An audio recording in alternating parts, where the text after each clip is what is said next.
Bilal ibn Rabah was the first Muezzin of Islam. He was chosen as the first Muezzin by the Messenger of Allah himself. He is generally known as Bilal Habshi.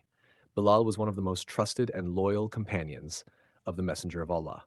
Bilal's father was an Arab and his mother was an Abyssinian, modern-day Ethiopian. His father's name was Riba and his mother's name was Hamama. According to different Islamic historians, Bilal had a dark brown complexion with a tall, slim body and thick hair. He had a Muslim brother named Khalid and a sister called Akra. There is a difference of opinion about his date of birth.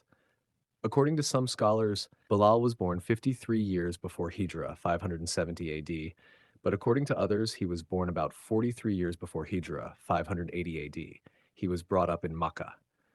Bilal belonged to the Banu Juma tribe, one of the Quraysh tribes. Before the revelation of Islam, people of the Juma tribe were considered experts in palmistry.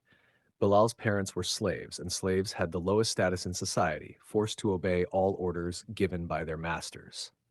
Bilal was born as a slave, and his master was Umayyah ibn Khalaf, the head of the Banu Juma. According to different Islamic historians, Bilal had a very dark complexion with a tall, slim body and thick hair. Even before the revelation of Islam, Bilal had a natural hatred for the customs and practices of the infidels. When the Messenger of Allah announced his prophethood and started preaching the message of Islam, Bilal immediately rejected idol worship and embraced Islam. In fact, Bilal was one of the first 9 blessed individuals to convert to Islam. People who accepted Islam in the beginning had no supporters or sympathizers, and the infidels began torturing them brutally. Bilal was among the most oppressed Muslims at that time. When Bilal's master, Umayyah ibn Khalaf, found out about his conversion to Islam, he began to torture him in an attempt to force him to renounce Islam. But Bilal refused to renounce Islam. His master Umayyah and other infidels would take him out into the midday heat, where the desert turned into a burning hell. They would throw him naked on scorching rocks and place a burning hot rock on his body and chest. This savage torture was repeated every day until the hearts of some of his executioners took pity on him. They finally agreed to set him free on the condition that he would speak well of their gods' idols. But even this one word, which he could have spoken to by his life and soul without losing his faith, Bilal refused. Instead, he began to chant, Ahad, Ahad, Allah is one. His torturers shouted at him, begging him to mention the names of their idols, Allat and Al-Uzza. But Bilal answered, Ahad, Ahad. They pleaded with him, but he only responded, Indeed, my tongue is not good at that. Bilal remained under the brutal heat, with the weight of the heavy rock upon him. By sunset, they would raise him up and put a rope around his neck, dragging him through the mountains and streets of Makkah. Yet Bilal's tongue did not mention anything other than his holy chant, Ahad, Ahad. His torture continued for several days, but he remained patient, brave, and firm, always expecting his reward in the hereafter from Allah.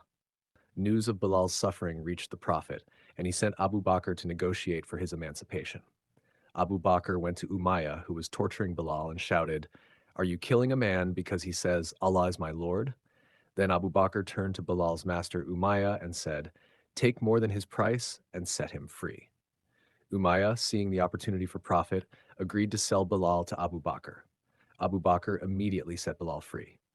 Bilal was now among the free men, and when Abu Bakr placed his arm around Bilal's shoulder and rushed with him to freedom, Umayyah said, If you had refused to buy him except for 1 ounce of gold, I would have sold him to you. Abu Bakr responded, By Allah, if you had refused to sell him except for 100 ounces, I would have paid it. Bilal was freed, and a great celebration ensued.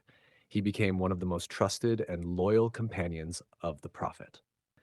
When the Prophet granted permission for his companions to migrate, Bilal was among those who left Makkah for Medina.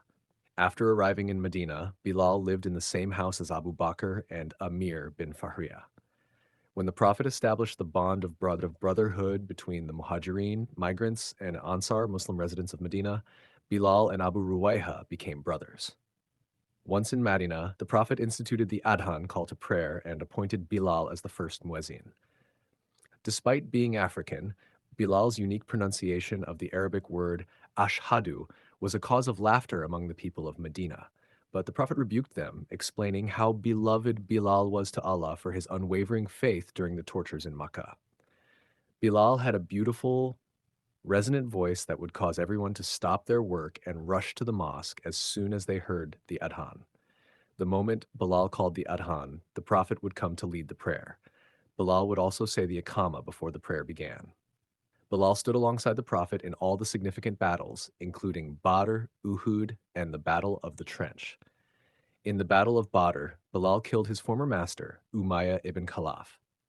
After the Muslims conquered Makkah, Bilal was the one who ascended the Kaaba and called the Adhan, the first time it was heard in the holiest city of Islam.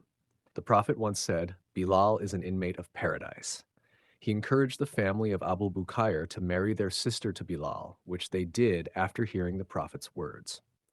Bilal later married other women, including a lady from the tribe of Banu Zuhra and Hinul Hulania from Yemen.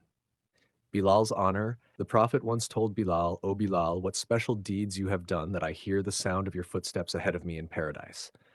Bilal humbly replied, "I did not do anything except that whenever I performed wudu, ablution, I prayed afterwards as much as was written for me."